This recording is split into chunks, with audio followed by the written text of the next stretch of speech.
छत्रपती संभाजीनगर शहरातील एसएससी आणि एचएससी म्हणजे 10वी आणि 12वी बोर्ड कार्यालयातील कर्मचारी विविध मागण्यांसाठी कामबंद आंदोलनावर आहेत। या संपामुळे बोर्डाचे कार्यालय पूर्णपणे ठप्प झाले आहे।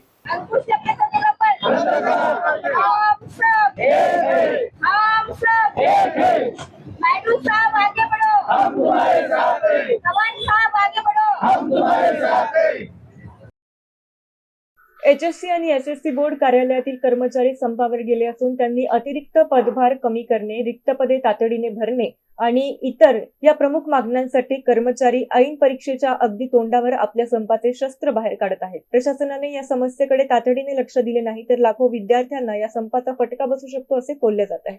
आमच्या प्रमुख मागण्या अशा आहेत की कर्मचारी भरती ही प्रथम प्राधान्याने झालीच पाहिजे, कारण प्रत्येक कर्मचाऱ्याकडे 4 टेबलचा अंदाजे चार्ज दिलेला आहे।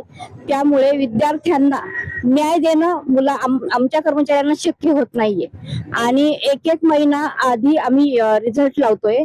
जवळजवळ 15 वर्षानंतर 1 महिना आधी मागच्या 2025च्या परीक्षेचा रिझल्ट लागलेला आहे आणि त्याही वेळी कर्मचारी भरती नव्हती तरीही कर्मचाऱ्यांनी काम केलं। पण यामुळे झालं काय की कर्मचाऱ्यांच्या मनावर ताण आला आणि तो ताण आल्यामुळे काम जे आहे ते योग्य पद्धतीने झालं पाहिजे। आम्ही करण्याचा प्रयत्न करत आहोत, परंतु शेवटी प्रत्येक कर्मचाऱ्याची कार्यक्षमता जी आहे ती ठरलेली असते। त्या कार्यक्षमतेपलीकडे जाताना जर आपण कामाची मागणी केली तर त्या कामामध्ये प्रत्येक गोष्टीला न्याय मिळू शकत नाही आणि त्यामुळे पर्यायी विद्यार्थ्यांचं नुकसान होण्याची दाट शक्यता असते।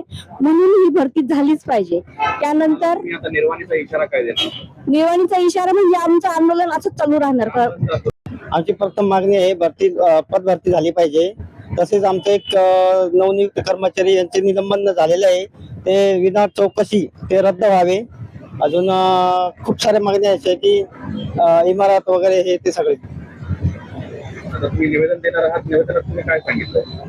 आम्ही निवेदनामध्ये दिलेले आहे जवळपास की 4-5 वर्ष होऊन गेलेले आहे, अजून पद भरती झालेली आहे। एका माणसाकडे एका लिपिकाकडे 3-3, 4-4 अतिरिक्त कारभार देण्यात आलेले आहे। तसेच अवाजवी कामाचा लोड झालेला आहे। तसेच आमच्या एक नवनियुक्त कर्मचाऱ्याचं निलंबन झालेलं आहे। आमच्या प्रमुख मागण्या अशा आहेत की कर्मचारी भरती ही 2021च्या नंतर झालेलीच नाहीये। आज एका कर्मचाऱ्याला 3 कर्मचाऱ्याचा पदभार सांभाळावा लागत आहे। त्यामुळे ती कर्मचारी भरती जवळपास 350 पद आमचे रिकामे आहेत आणि ती भरती वारंवार आम्ही पत्रव्यवहार प्रशासनाशी केलेला आहे आणि तरी पण त्याच्या बाबतीत त्यांनी शासनाकडे पाठपुरावा करत आहेत असेच आम्हाला पत्र देत आहेत। परंतु प्रत्यक्षात तिथून ऑर्डर आणणं हे प्रशासनाचं काम आहे आणि पदभरती लवकरात लवकर झाली पाहिजे एवढे आमची नाही, पूर्ण राज्यभरातले।